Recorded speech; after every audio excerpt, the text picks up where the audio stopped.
I posted a video yesterday about this pair of antique singing bowls that I discovered in the collection. Well, I knew about them, but rediscovered in the collection that have a shape rather like the bowl held by the medicine Buddha. If you aren't familiar with that, Google medicine Buddha and look at the shape of the bowl. It's very, very similar to this. It's different from a singing bowl. It's got a very narrow base, kind of this bowed side that protrudes out more than the top, and the top curves in. It's got a very distinctive kind of apple-like shape that is different from the typical singing bowl. So customers actually looking at purchasing the pair already purchased the small one, and I suggested, do you want the pair? Since they go together without me really realizing that.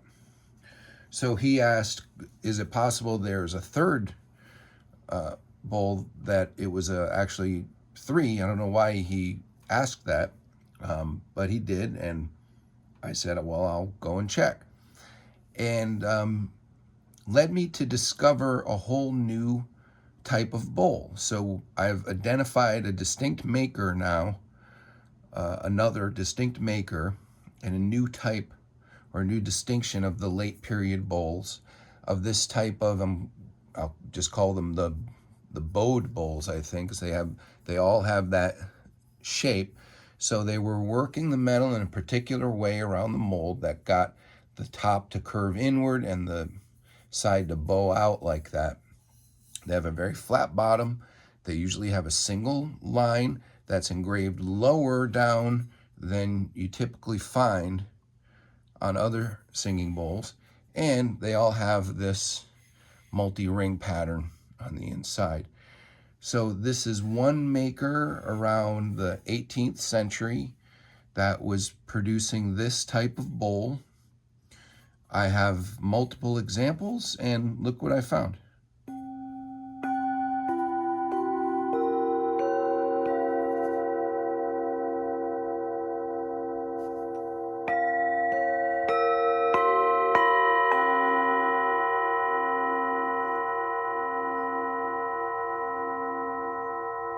So another thing that I've noticed is that when I'm able to make a progression of tones and sizes like that, it's usually with a late period bowl.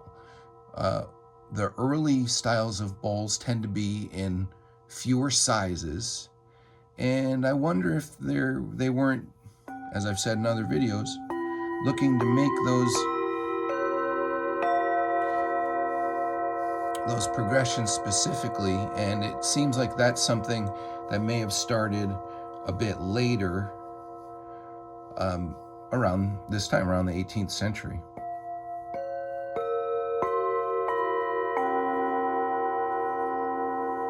And again, the reason I say that is that we just don't find a lot of bowls with the multiplicity of sizes and tones earlier than that. They're a lot more consistent in their size, especially. So something like the early folded bowls only came in a few sizes, indicating that they were used more as pairs. And here we have something that looks like it may have been made more to be a musical instrument.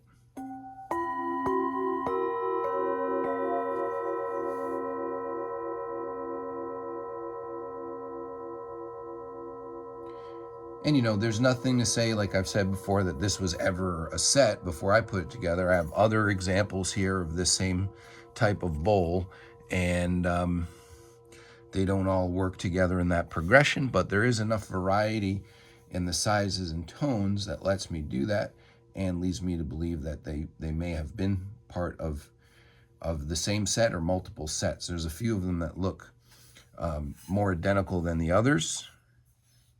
And then there's one or two that really stand out as being pretty kind of different.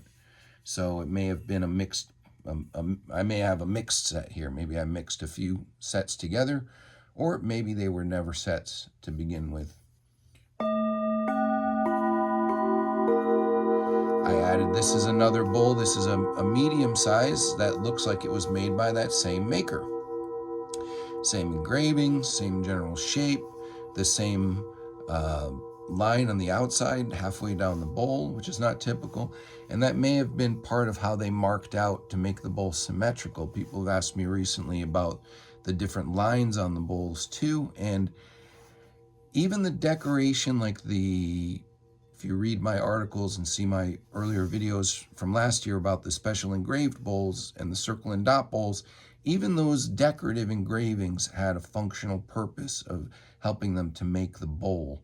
And I think all the other marks that you see, the circles on the inside, the lines around the outside, were markers for the manufacturer to be able to finish the bowl as symmetrically as possible. So that line happens to be where the metal bows out on the side. So I don't think that's a coincidence. I think the line was there as a measurement, basically.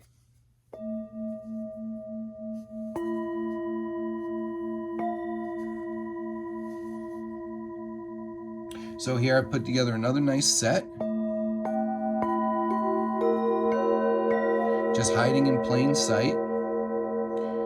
These beautiful antiques.